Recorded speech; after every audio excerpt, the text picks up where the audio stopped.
Hoje eu vou falar com vocês sobre a psicologia fenomenológica existencial, especificamente os conceitos de angústia, liberdade e responsabilidade. Uma condição profunda da vivência humana. O que você pensa sobre liberdade, angústia, responsabilidade? Há alguns anos uma mulher entrou no meu consultório e disse alguma coisa que eu fico pensativo até hoje. Doutor, eu tenho uma vida perfeita no papel, mas eu sinto como se estivesse vivendo a vida de uma outra pessoa. Ela não sabia, mas havia acabado de formular uma das questões centrais da condição humana: a tensão entre quem somos e quem achamos que deveríamos ser. Entre a vida que vivemos e a vida que nos vive. Essa não é uma aula sobre técnicas terapêuticas, é um convite para olharmos juntos para algo que todos nós carregamos, mas raramente conseguimos nomear. Aquela vertiginosa experiência de sermos livres em um mundo que nos ensina a buscar certezas. E eu te digo desde já, o que descobriremos juntos pode ser perturbador, pode abalar algumas certezas confortáveis, mas também pode ser profundamente libertador. Vou começar falando do nascimento da psicologia, de uma psicologia diferente. A psicologia fenomenológico-existencial não nasceu em laboratórios nem em estatísticas. Ela nasceu de uma crise, a crise do século XX, quando as grandes narrativas que davam sentido à vida humana começaram a desmoronar. Depois de 2 guerras mundiais, depois de Auschwitz, depois que a ciência nos trouxe tanto a cura quanto a bomba atômica, muitos começaram a sentir algo novo. Não apenas tristeza ou ansiedade, mas um vazio existencial profundo. Eu vou falar dos pioneiros dessa compreensão. Edmund Husserl, matemático, se tornou filósofo, nos ensinou a suspender os nossos preconceitos teóricos, paradigmas, e retornar às coisas mesmas. Não as teorias sobre as coisas, mas a experiência vivida tal como ela se apresenta. Martin Heidegger mostrou que o ser humano é fundamentalmente um ser no mundo, sempre em relação, sempre lançado em possibilidades, sempre confrontado com a necessidade de escolher sem garantias. E quando Karl Jaspers, Ludwig Binswanger e Medard Boss trouxeram essas intuições filosóficas para a clínica, algo revolucionário aconteceu. A pergunta deixou de ser o que há de errado com você e passou a ser como você está sendo no mundo. Uma revolução da compreensão humana. Essa abordagem parte de uma premissa radical que eu quero que você sinta na pele. O ser humano não é um mecanismo quebrado que precisa ser consertado. Não somos computadores com bugs a serem eliminados.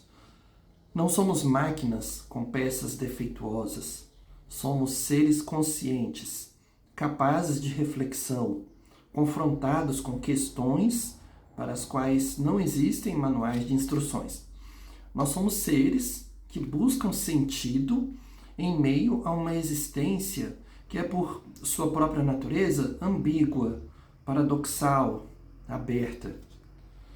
E eu quero falar com você sobre o paradoxo da liberdade humana. Você já pensou no que é liberdade? Já pensou no tanto que a liberdade pode trazer angústia? Vou dar um exemplo do João. João poderia ser dezenas de pacientes que passaram pelo meu consultório com variações da mesma história. João, engenheiro de 35 anos, veio me dizer que se sentia preso.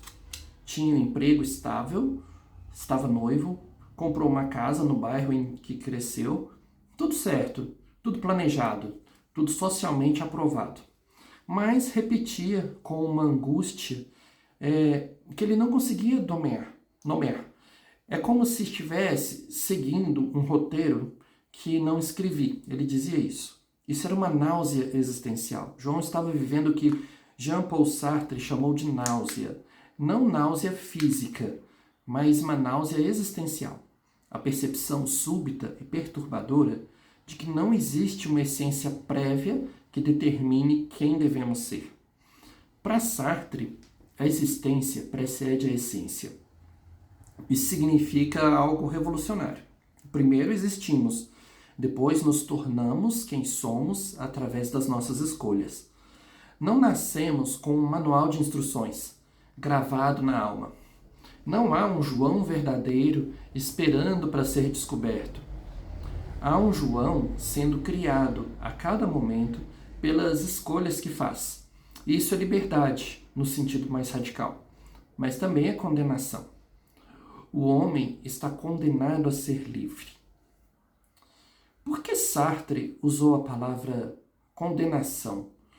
Porque a liberdade radical é aterrorizante. Se não tem manual, não tem destino fixo, não há garantias. Então toda escolha é nossa responsabilidade. Você não pode mais se esconder atrás de é assim que a minha família sempre foi, meu temperamento me impede de ser diferente, a situação me obrigou a fazer isso, Deus quis assim, é o destino. Cada escolha, incluindo a escolha de não escolher, você está se criando. Eu quero falar de um conceito de má fé, que é a fuga da liberdade. Por exemplo, tenho que casar, é o que se espera de mim. Esse tenho que é o que Sartre chamou de má fé. A ilusão reconfortante de que não temos escolha. A má fé é um mecanismo de proteção. É mais provável acreditar no destino, nas circunstâncias, na pressão social, do que encarar a responsabilidade vertiginosa de ser livre.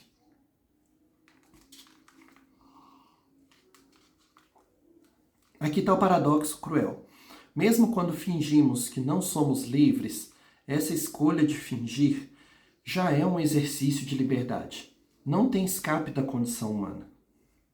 E agora eu quero falar com vocês sobre a angústia, a vertigem da liberdade.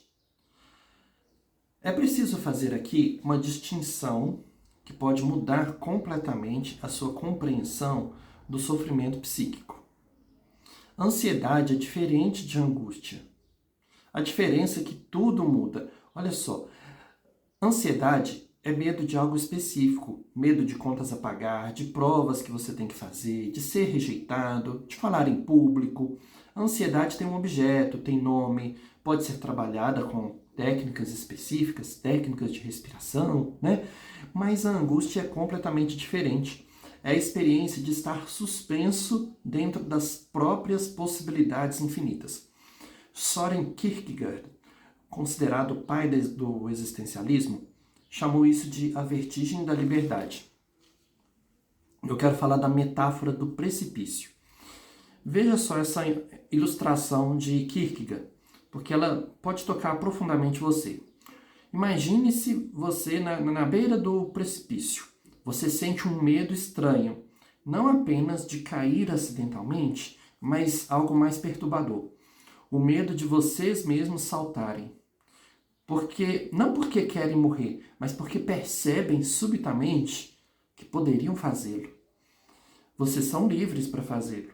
Essa vertigem diante das próprias possibilidades, inclusive as mais destrutivas, é a angústia existencial. A angústia é a vertigem da liberdade que surge quando o espírito quer estabelecer a síntese e a liberdade. Ao olhar para baixo, em direção à própria possibilidade, agarra-se à finitude para se apoiar. É o que Kierkegaard disse. Bom, e agora eu quero falar de Heidegger e o nada criativo. Martin Heidegger aprofundou essa intuição de um modo que me chama muita atenção hoje. Para ele, na angústia, o mundo cotidiano, com suas certezas, papéis, significados automaticamente aceitos, perde familiaridade. Ficamos suspensos diante do nada. Mas esse nada não é ausência, é pura possibilidade. é o espaço onde novas escolhas podem emergir. No consultório, a angústia é como uma revelação. João me dizia com os olhos arregalados de medo: eu posso cancelar o casamento, eu posso mudar de país, eu posso largar o emprego e virar um músico de rua. E o que aterrorizava ele não era o fracasso ou o sucesso diante dessas possibilidades. Era a vastidão das reais possibilidades. A descoberta de que a sua vida não era um trilho fixo, mas um campo aberto. A angústia de João não era doença, era um despertar. Era sua humanidade gritando contra uma vida inautêntica. E eu quero falar dessa tentação de curar a angústia. Muitos terapeutas bem intencionados tentam curar a angústia existencial com técnicas de relaxamento, medicação ou alguma distração cognitiva. É como tentar curar a sede com anestesia. A angústia existencial não deve ser eliminada, ela deve ser habitada, vivenciada, escutada, deve ser honrada com o sinal de que estamos tocando algo essencial sobre a nossa condição.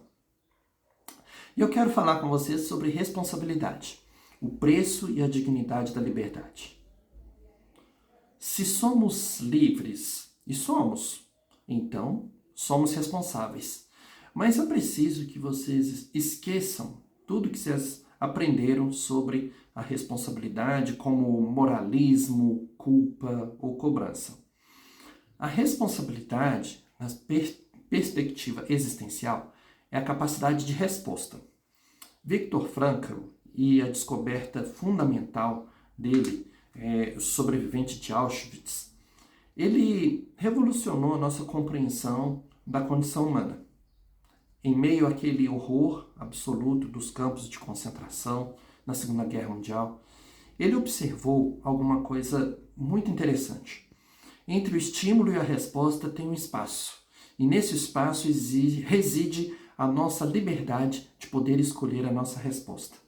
E em nossa resposta está o nosso crescimento e a nossa felicidade. Então, qual resposta você dá para a vida? Então, quando tudo lhes foi tirado, família, possessões, dignidade física, alguns prisioneiros conseguiam manter algo intocável, a liberdade de escolher como responder o que lhes acontecia. E eu quero falar dessa distinção que liberta. Deixe-me contar sobre a Maria, uma paciente de 40 anos que chegou ao consultório carregando uma culpa devastadora. Doutor, escolhi mal meu marido. Ele é um alcoólatra que nunca assumiu responsabilidades. E agora meus filhos sofrem as consequências das minhas escolhas erradas. O trabalho terapêutico não foi tirar a culpa da Maria. Foi transformar a culpa em responsabilidade. Culpa olha para o passado e se paralisa. Ah, eu não devia ter feito isso. A responsabilidade olha para o presente e se mobiliza. Dado que fiz isso, o que eu posso fazer agora? Maria não podia voltar no tempo e descasar, mas ela podia escolher como viver o presente com seus filhos. Podia escolher como falar sobre o pai deles. Podia escolher buscar apoio. Podia escolher se cuidar para cuidar melhor deles. Então, responsabilidade não é culpa. Essa distinção é fundamental para a saúde mental. Culpa é sobre o passado, paralisa, pune. E responsabilidade é sobre o presente e futuro, mobiliza e transforma. Assumir responsabilidade não significa se culpar por tudo que deu errado. Significa reconhecer que, mesmo diante das limitações reais da vida, sempre resta algum espaço de escolha. E eu quero falar desse entrelaçamento desses três conceitos, o triângulo existencial. Agora chegamos ao coração dessa aula. Os três conceitos que exploramos não são isolados. Eles formam o que eu chamo de triângulo existencial. Você tem liberdade, angústia e responsabilidade. O movimento dialético liberdade gera angústia, que gera que exige responsabilidade, isso aprofunda a nossa liberdade. E é um movimento contínuo, como respirar. Cada vértice alimenta os outros. A consciência da liberdade gera angústia, a vertigem das possibilidades. A angústia nos convoca à responsabilidade, à necessidade de escolher. A responsabilidade assumida, profunda, a responsabilidade aprofunda a nossa liberdade. E eu quero falar do caso do João. Quando ele começou a assumir a sua liberdade de repensar o futuro, a angústia cresceu muito. Teve noites de insônia, teve crise de choro, teve sensação de estar enlouquecendo. E o seu impulso inicial foi medicar a angústia, foi distraí-la com o trabalho, ou tomar decisões impulsivas para acabar logo com isso. Mas fizemos algo diferente. Aprendemos a vivenciar a angústia. Em vez de fugir, ele começou a escutá-la. O que essa angústia está tentando me dizer? Que vida autêntica está tentando emergir através dela? Ao assumir a responsabilidade por suas escolhas, incluindo a escolha de ter vivido no automático por anos, João descobriu uma liberdade mais profunda, a liberdade de viver conscientemente. E o resultado surpreendente, né? Que João não cancelou o casamento nem largou o emprego. Ele fez algo mais radical. Começou a escolher conscientemente aquilo que antes fazia por obrigação. Conversou com a noiva sobre os seus medos e sonhos. Ele renegociou aspectos da relação. Começou a tocar violão, que era um sonho que ele tinha abandonado na adolescência. Ele mudou a forma como ele se relacionava com o trabalho. A vida externa mudou pouco, mas a vida interna dele mudou muito. E eu quero falar dessa fenomenologia no consultório. Como trabalhamos? Bom, vocês podem estar se perguntando, na prática, como é uma sessão de terapia existencial? Eu quero falar desse método fenomenológico aplicado. A clínica existencial não interpreta, não diagnostica, não prescreve, ela acompanha. Quando João me dizia, eu sinto-me preso, a minha tarefa não era decifrar um sintoma ou encontrar uma causa, era permanecer na experiência. Então eu digo, como é para você, João, se sentir preso? Como o seu corpo vive essa prisão? Que imagens, que metáforas surgem na sua mente? A Epoquê de Husserl nos ensinou a colocar entre parênteses os nossos conhecimentos prévios para que a experiência do paciente se revele na sua originalidade. E isso significa suspender. Suspender as teorias sobre os traumas, suspender os diagnósticos psiquiátricos, as interpretações psicanalíticas, explicações comportamentais e simplesmente estar presente para o que emerge. Você faz perguntas que abrem possibilidades em vez de dar respostas. Nós oferecemos perguntas que ajudam a desvelar o fenômeno. Então, o que você está evitando escolher? Que parte de você pede para ser ouvida? Se você soubesse que tem apenas 1 ano de vida, o que você mudaria hoje? Como você está sendo no mundo neste momento? O que significa para você viver autenticamente? Essas não são técnicas mecânicas, elas são convites para que o paciente se encontre consigo mesmo. Então, o terapeuta é um conselheiro na jornada. Na abordagem existencial, o terapeuta não é um especialista que sabe como o paciente deveria viver. Ele é um companheiro de jornada, que também é confrontado com questões existenciais fundamentais. Essa postura muda completamente a dinâmica. Em vez de hierarquia entre quem sabe e quem não sabe, nós temos um encontro entre duas existências, explorando juntas os mistérios da vida. E eu quero falar sobre o conceito de morte, essa morte como mestra da vida. Nós chegamos em um tema que a nossa cultura prefere evitar, mas é central para compreender a angústia existencial, a morte. E Heidegger, ele fala desse ser para a morte. Martin Heidegger afirmou algo que inicialmente parece meio sinistro, mas é libertador. Nós somos seres para a morte. A morte não é um evento futuro distante. É uma presença constante da nossa, é a nossa possibilidade intransferível. Assim que o ser aí chega a ser, ele já é suficientemente velho para morrer. Heidegger fala dessa consciência da finitude como um despertar. Irving Yalom, um psiquiatra existencial, trabalhou por décadas com pacientes terminais. Ele fez uma descoberta transformadora. A proximidade da morte frequentemente desperta a vida. Pessoas diagnosticadas com doenças terminais relatam, paradoxalmente, uma maior clareza sobre o que realmente importa, uma redução da preocupação com a aprovação social, uma intensificação nos relacionamentos autênticos e uma urgência para viver de acordo com valores genuínos, além de uma diminuição do tempo perdido com trivialidades. Não precisamos estar morrendo para aprender.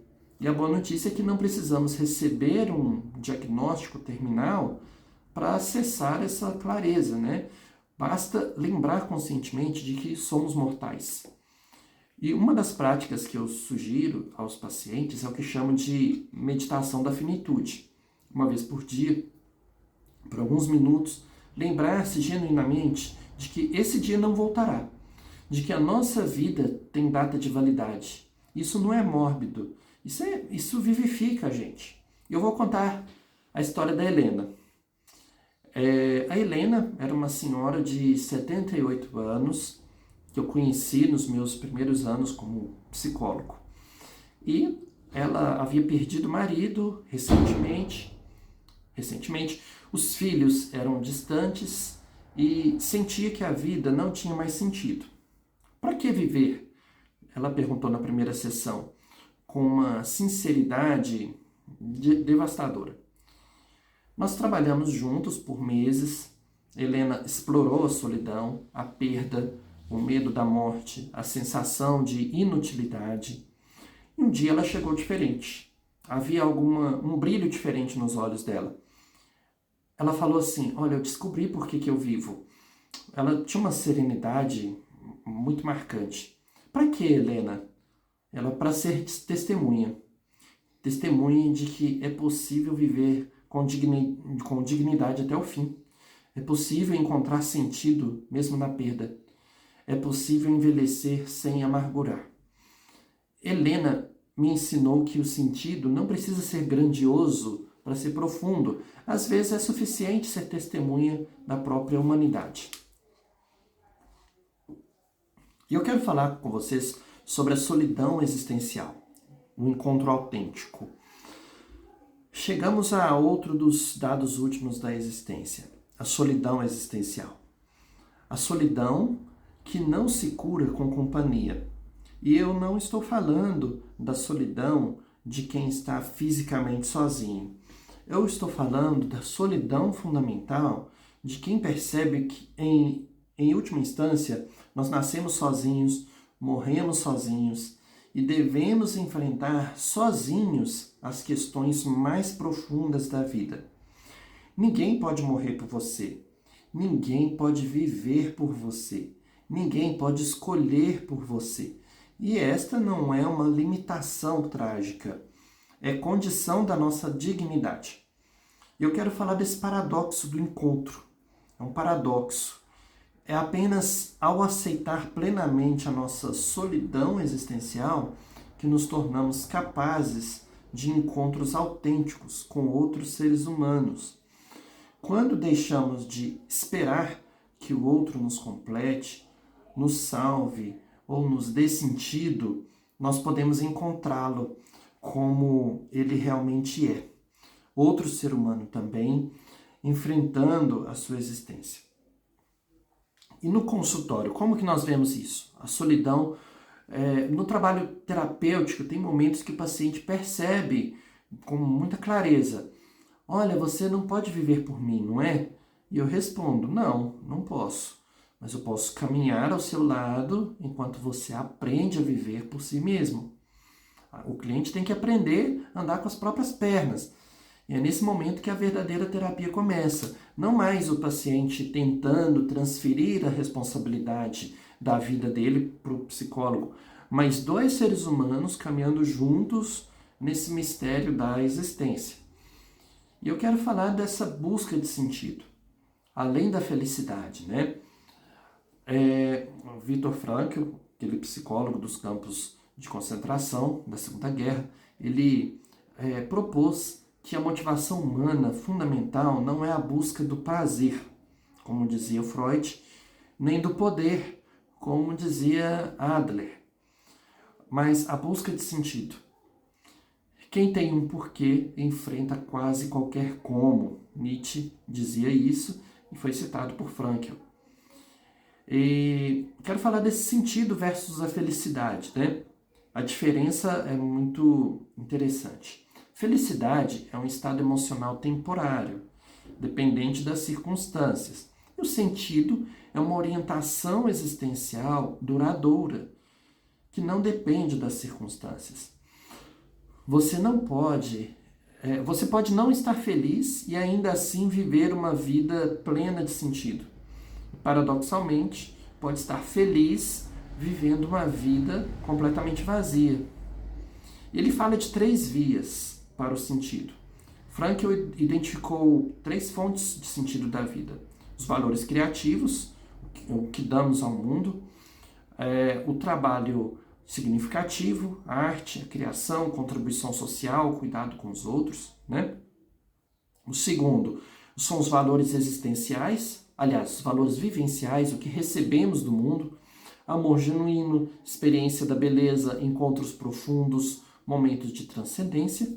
E o terceiro, os valores atitudinais, a nossa postura diante do sofrimento inevitável, a dignidade na dor, a coragem diante da perda, o crescimento através da adversidade, a transformação do sofrimento em sabedoria. E eu quero falar desse mais radical desses 3, né? O terceiro caminho, os valores atitudinais. É o mais radical porque torna possível encontrar sentido mesmo nas situações mais desesperadoras. Frankl observou isso nos campos de concentração. Alguns prisioneiros, diante do horror absoluto, ainda conseguiam manter uma postura digna, ajudar os outros a encontrar razões para continuar. Tudo pode ser tirado do homem, exceto uma coisa: a última das liberdades humanas: escolher sua atitude em qualquer conjunto de circunstâncias. Era o que Viktor Frankl dizia. E eu quero falar dessa coragem de existir. Paul Tillich escreveu um livro que é muito interessante, A Coragem de Ser. Nele explora o que significa afirmar a vida apesar da ameaça constante do não ser. E o que é coragem existencial? A coragem aqui não é ausência de medo. A coragem é viver plenamente apesar dos medos existenciais. É a coragem de amar sem garantias de reciprocidade, de escolher sem todas as informações, de assumir responsabilidades sem se destruir pela culpa, de ser imperfeito em público, buscar sentido mesmo no sofrimento, viver sabendo que vai morrer. Autenticidade como um projeto de vida. Olha, viver autenticamente não é um estado que alcançamos de uma vez por todas. É um projeto contínuo, é uma escolha que é renovada a cada momento. É acordar pela manhã e perguntar: como eu posso ser mais verdadeiro comigo mesmo hoje? É dormir à noite e reconhecer: hoje eu vivi algumas mentiras, mas também alguns momentos de verdade. É perdoar-se pelas fugas e celebrar os pequenos atos de coragem. E eu quero falar das aplicações práticas disso, vivendo existencialmente. Vocês podem estar se perguntando: isso tudo é muito bonito, mas como levar esses insights para a vida cotidiana? Bom, eu quero falar de práticas para consciência existencial. A pausa fenomenológica, então, várias vezes ao dia, pare um minuto e pergunte: como eu estou sendo no mundo agora? O que eu estou sentindo no meu corpo? Que escolhas estou fazendo mesmo sem perceber? Posso falar também do diário de escolhas. Você anota no final do dia 3 escolhas que você fez conscientemente. 3 momentos que eu agi no automático. Uma escolha que eu gostaria de ter feito diferente. Você pode fazer a meditação da finitude. Uma vez por dia, se lembrar genuinamente que esse dia não vai voltar. Cada pessoa que encontrei pode não estar aqui amanhã. A minha vida tem data de validade. Você pode pensar em encontros autênticos. Em pelo menos uma conversa por dia, você pratica estar verdadeiramente presente. Falar a partir do que sente, não do que deveria sentir. Escutar não apenas as palavras, mas a existência do outro. E eu quero falar sobre perguntas para orientar a vida. Então, essa escolha expressa quem eu genuinamente sou. Eu estou vivendo por medo ou por amor? O que eu faria se soubesse que eu não posso falhar? Como eu posso transformar esse sofrimento em sabedoria? Que parte de mim está pedindo para ser ouvida? Bom, mas nem tudo são flores. Existem limitações e integrações também dessa abordagem. Como psicólogo responsável, eu preciso falar dos limites da abordagem existencial e quando outras abordagens são necessárias. A psicologia existencial não é uma panaceia. Há situações em que outras abordagens são mais adequadas ou complementares. Tá? Por exemplo, crises psiquiátricas agudas podem exigir intervenção medicamentosa imediata. Transtornos com um forte componente biológico vão se beneficiar do tratamento multidisciplinar. Situações que exigem mudanças comportamentais podem necessitar de técnicas mais diretivas. Traumas severos, recentes, que podem precisar de uma estabilização antes de uma exploração existencial. E eu quero falar dessa integração responsável, Um terapeuta existencial maduro, experiente, sabe quando integrar outras abordagens sem perder o foco da dimensão existencial da experiência humana. Bom, eu posso usar técnicas cognitivas para ajudar um paciente a lidar com ataques de pânico? Sim, mas sempre retornando à pergunta fundamental. O que essa ansiedade está revelando sobre essa existência? Como essa pessoa vivencia esse sintoma? Qual relação de sentido ela faz? E eu quero falar desses 3 conceitos centrais, agora com uma compreensão mais rica. A liberdade não é fazer o que quer, mas é assumir a autoria da própria vida. Existe sempre, mesmo nas situações mais limitadas. Gera angústia porque nos confronta com infinitas possibilidades e é tanto peso quanto privilégio. E a angústia? A angústia não é uma patologia, mas é um sinal de humanidade consciente e aparece quando tocamos questões existenciais fundamentais. Ela pode ser transformada em energia criativa. É a vertigem de quem se vê diante da liberdade. E a responsabilidade? Não é culpa pelo passado, mas é resposta criativa ao presente. é o preço e a dignidade de ser livre. Ela nos conecta com a nossa capacidade de agir, de ter atitude. É escolher conscientemente, mesmo sem garantias. Esses três elementos se alimentam mutuamente, criando um círculo virtuoso desse crescimento existencial. E eu quero falar desse mistério que permanece. Após muitos anos estudando essa abordagem, eu confesso que algo pode te surpreender. O ser humano continua um mistério profundo e exatamente por isso que me chama tanta atenção. A psicologia fenomenológico-existencial não pretende resolver o mistério da existência. Ela pretende nos ajudar a vivenciar com mais consciência, com mais coragem e com mais dignidade as nossas experiências.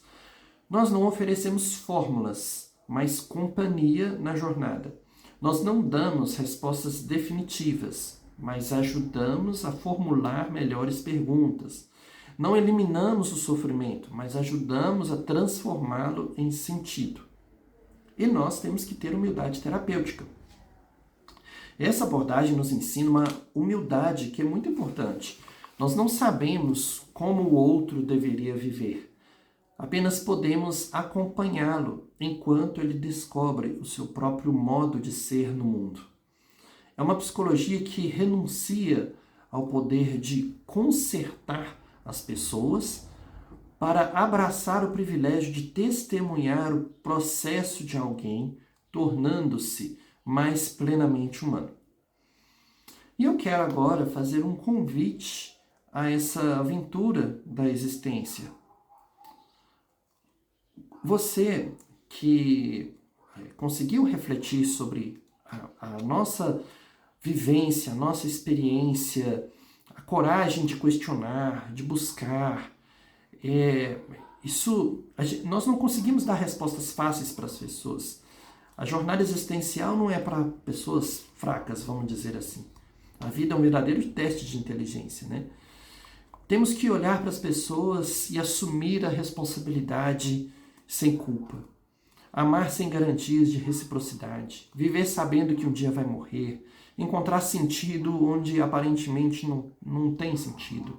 Ser imperfeito se dar o direito de errar. Né? Escolher mesmo sem ter todas as respostas. E nós podemos aprender muito com isso. Que essa jornada existencial é um desafio muito grande, mas é um desafio de ser humano.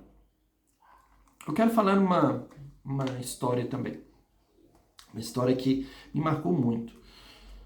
Eu atendi uma pessoa, um jovem de 19 anos, que vou chamá-lo de Pedro. E ele tinha ideações suicidas, ele tentou suicídio, e quando ele chegou no meu consultório, ele estava se sentindo vazio, sem perspectiva.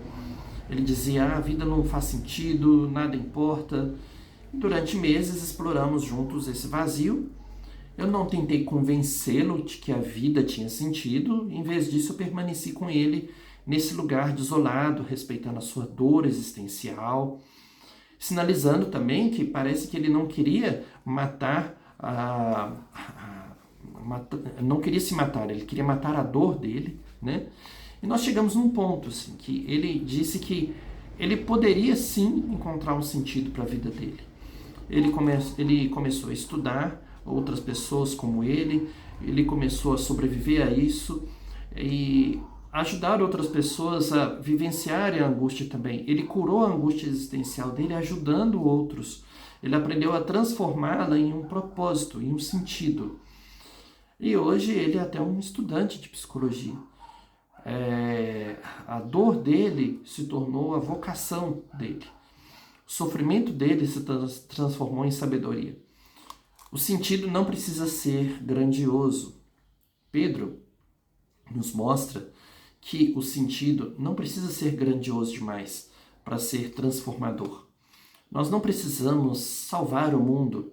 Às vezes, é suficiente ser presença genuína para alguém, para uma pessoa que precisa te ouvir.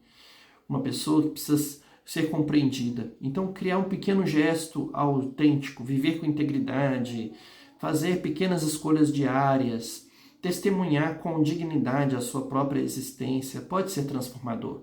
Pode transformar essa ferida em sabedoria e que pode ajudar as outras pessoas. Então, este é o meu convite a cada um de vocês. Ter coragem para viver as suas próprias perguntas. Não esperar ter todas as respostas para começar a viver autenticamente. Não adiar a sua existência até você ter certeza. Não fugir da sua angústia como se ela fosse inimiga. A angústia que você sente pode ser aquele grito por uma vida autêntica, tentando nascer, querendo crescer. E a liberdade que aterroriza você pode ser aquele portal para uma existência mais verdadeira.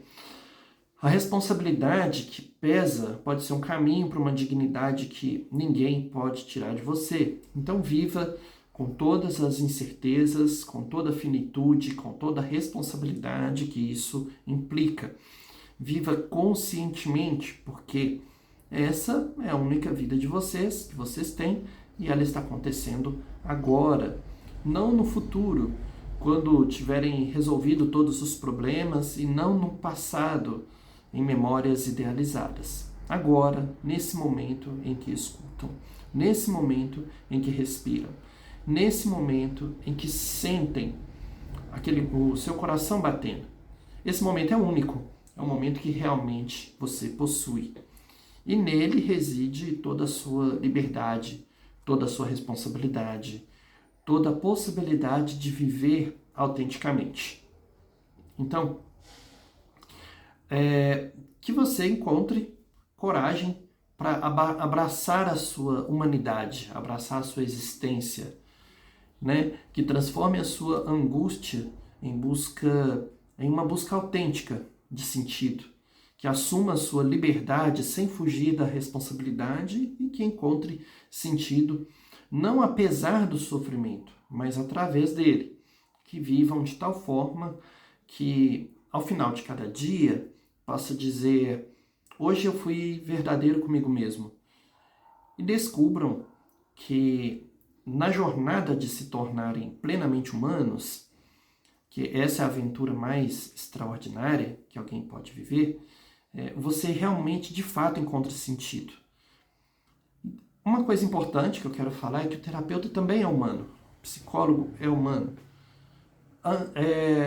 Nós sentimos angústia, tristeza, né? Também sou humano, estou buscando sentido a cada dia e muitas vezes sou confrontado com a angústia, com a liberdade, com a responsabilidade. Eu também acordo algumas manhãs sem saber bem quem sou, para onde vou, o que eu vou fazer. Também sinto às vezes aquela vertigem da liberdade. A diferença é que eu aprendi a não fugir desses momentos. Eu aprendi que a angústia pode ser aquela bússola que nos move, que aponta para aquilo que precisa ser vivido mais autenticamente. Eu aprendi que ser um psicólogo existencial não é ter resolvido a própria existência, mas é estar disposto a caminhar junto com os outros, com outros seres humanos, no mistério de existir. Então, eu considero muito bom, né, muito satisfatório ser testemunha diária de pessoas que estão tendo coragem para enfrentar as questões mais profundas da vida. Cada cliente, paciente, me ensina alguma coisa sobre a condição humana, incluindo a minha própria. Quando Helena me disse que vivia para ser uma testemunha, eu percebi que essa também é a minha vocação.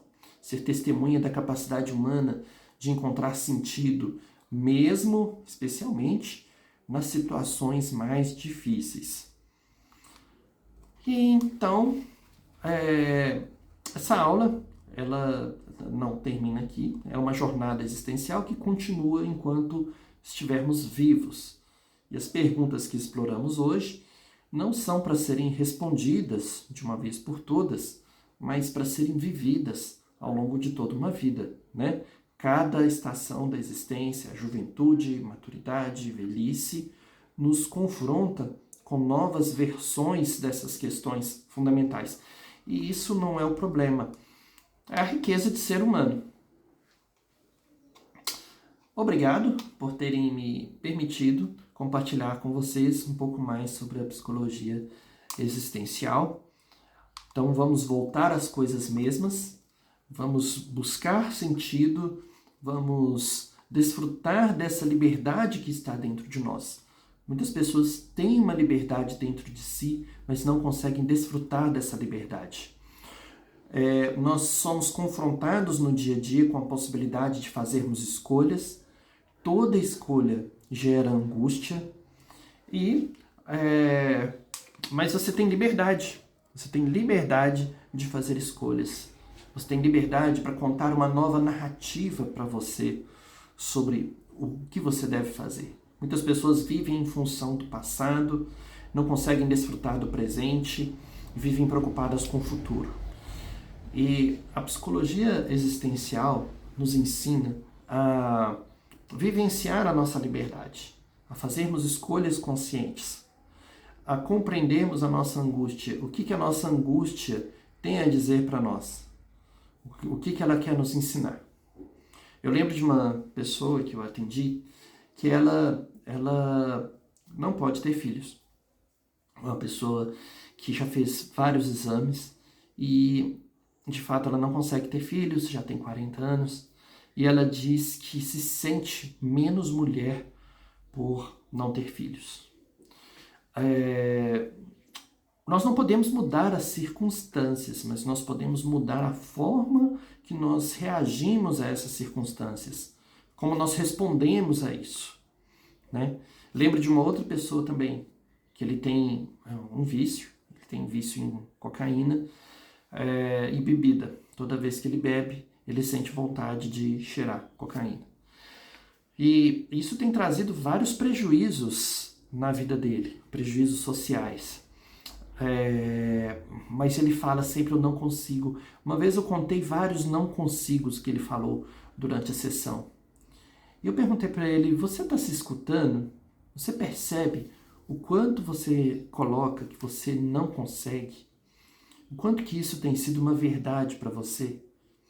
E ele falou, nossa, é mesmo, eu não tinha parado para pensar nisso, né? Que apesar dessa angústia de não conseguir sair desse ciclo, ele estava colocando essa verdade na frente, né? Como se de fato ele nunca fosse conseguir, ser diferente. Ele colocava esse bloqueio para ele. Nós temos que ajudar o cliente a não ficar nessa imanência, nessa cristalização, nesse lugar de vítima. Uma das funções da psicologia existencial é ajudar as pessoas a se tornarem livres. Livres para quê? Livres para serem elas mesmas. Então, qual é a essência dele? Qual é a essência dele? Ele é o sintoma dele? Não. Ele é essa angústia que ele está sofrendo? Não.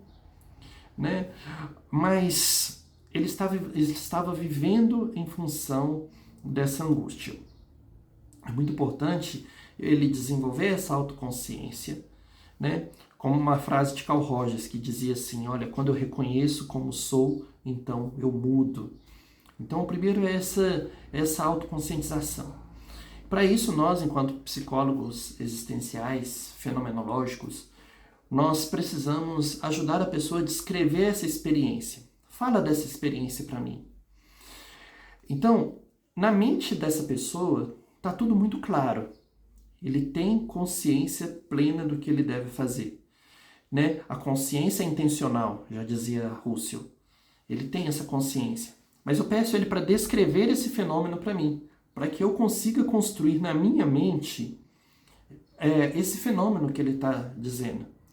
Então ele vai descrever aquilo, e aí depois eu passo para uma outra parte, que é a interpretação hermenêutica, como dizia Heidegger. Então, qual é a relação de sentido que ele dá para essa experiência? Como ele vivencia esse sintoma?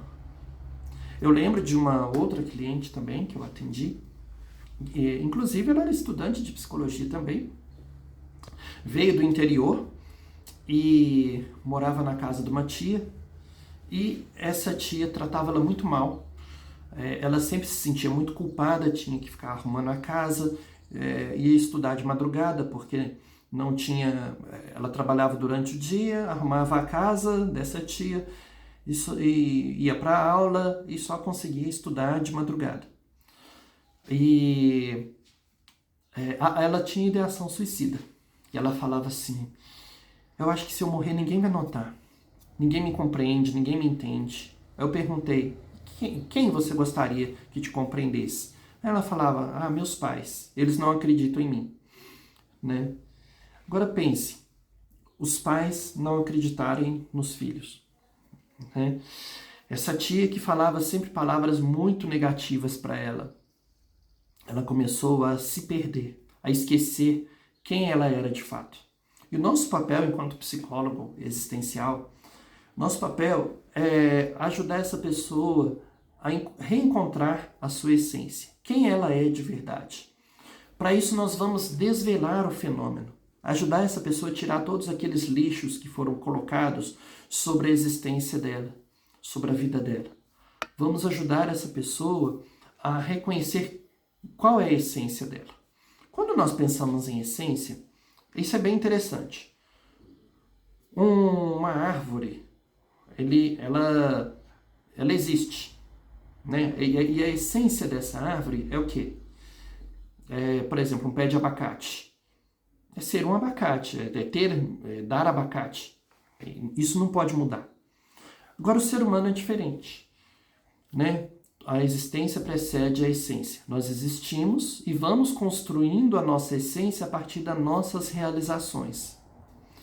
Além disso, nós nos comportamos a partir do sentido que damos à nossa existência e aquilo que existe, né? Aquilo que faz sentido para nós. Nós nos comportamos em função daquilo que nós atribuímos significado. Eu gosto sempre de dar um exemplo, assim, imagine que você vai para uma entrevista de emprego. Você precisa muito daquele emprego. Então você começa a se comportar de uma forma mais ansiosa, porque você precisa muito daquilo. Então você se comporta a partir do significado daquilo que existe. Então aquilo é muito importante para você e você começa a ficar nervosa. Quem aqui já recebeu um presente de uma pessoa que você não gostava? Né? Um buquê de flores, um bombom, alguma coisa. Fez sentido para você? Não fez sentido para você? Foi indiferente? Você ficou com raiva? Ficou feliz? Comeu o bombom e jogou fora o buquê de flores? O que você fez? Você se comporta a partir do significado que você dá.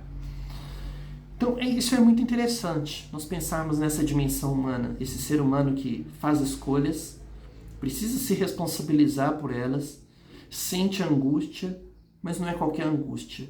É uma angústia que te move. É uma angústia que te ajuda a pensar em realmente quem você é, né? Vamos pensar então nessa liberdade. O homem está condenado a ser livre. Essa condenação é porque nós temos sim essa liberdade dentro de nós. E essa liberdade nos traz angústia. Mas muitas pessoas não conseguem vivenciar essa liberdade. Não conseguem desfrutar dessa liberdade que está dentro delas. Você consegue desfrutar de uma liberdade que está dentro de você?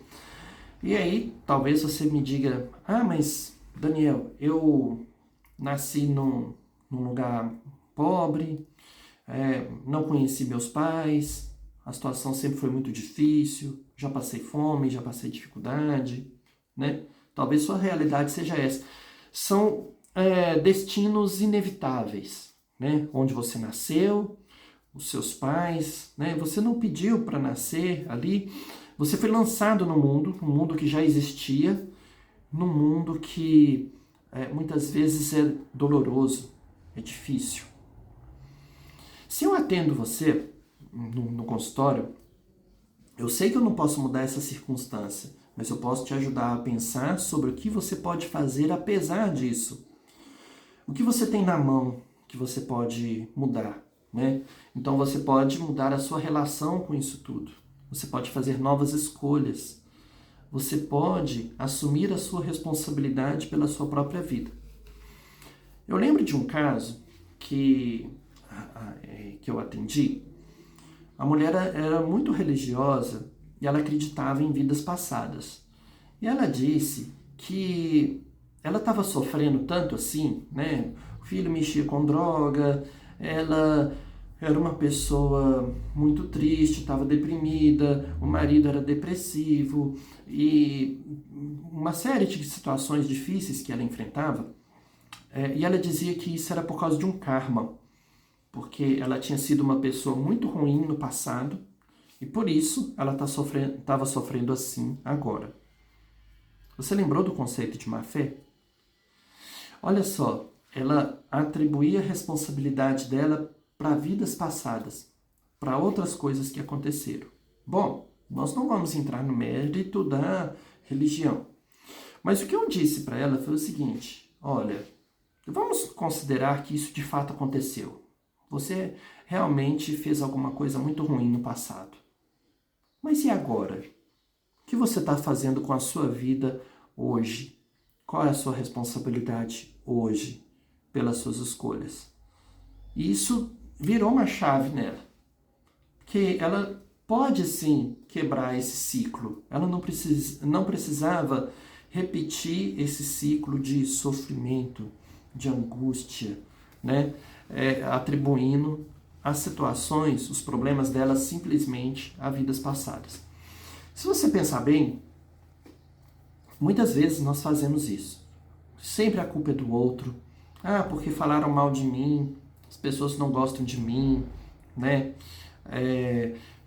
E eu tô aqui nesse sofrimento. E muitas vezes essa pessoa chega no consultório com esse discurso de vítima. Vítima não vence, vítima não assume a responsabilidade.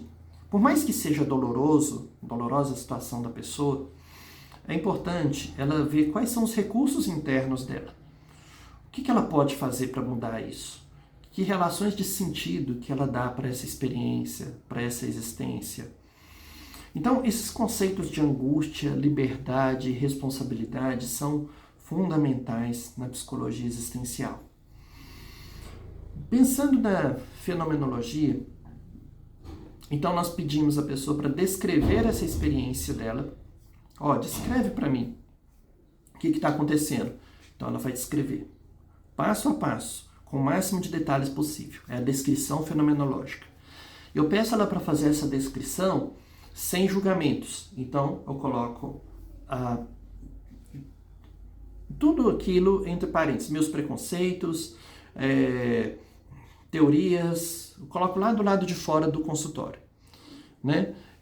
E eu estou aberto a entender o que ela diz sobre a experiência dela. Ela vai descrever essa experiência e aí eu peço para ela me dizer qual que é o sentido disso tudo. Então, quando ela me fala assim, eu sinto como se tivesse um monstro diante de mim. Eu pergunto para ela, e como que é esse monstro? E como que ele fala com você? O que ele fala? Descreve para mim. O que você sente quando você fala sobre isso? Então pergunto para a pessoa, inclusive, sobre os sentimentos por trás das palavras. Então, o que importa nem é tanto o que a pessoa diz, mas como ela diz e qual que é o sentimento que está por trás ali dessas palavras. Então, a fenomenologia, ela nos convida a descrever essas experiências sem julgamento. O que conta é a presença terapêutica. Nós temos a compreensão de que, a partir de Russell, né, a nossa consciência é intencional, é consciência de alguma coisa. Nós dirigimos a nossa consciência para alguma coisa específica. Então, por exemplo, uma pessoa que é concurseira, ela está prestando concurso, a consciência dela está toda direcionada para alcançar esse objetivo. Uma mulher que vai casar, que está lá escolhendo o vestido de noiva, decoração, lembrança dos padrinhos, né? A consciência dela está toda direcionada para a cerimônia de casamento, para a vida de casado, enfim.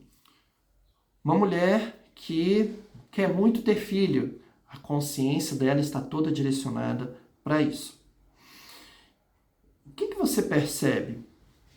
Olha só, quando uma pessoa está me dizendo sobre um problema, nós temos que compreender o quanto ela está direcionando a mente dela para esse problema e às vezes até desprezando outros aspectos da vida dela.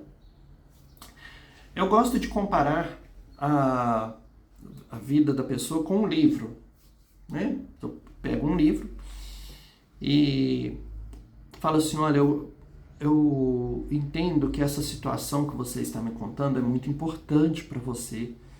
É como se fosse uma página desse livro que foi escrita, é uma página muito importante, sim, mas parece que as outras páginas, que também são importantes, parece que não está tendo a devida atenção. Como que é isso para você? Faz sentido para você? Então eu sempre pergunto para a pessoa se faz sentido para ela. Né? O que ela sente quando ela me conta sobre isso? Então, por exemplo, um dia chegou um jovem aqui no consultório, ele tinha 19 anos e ele foi criado com a mãe, né?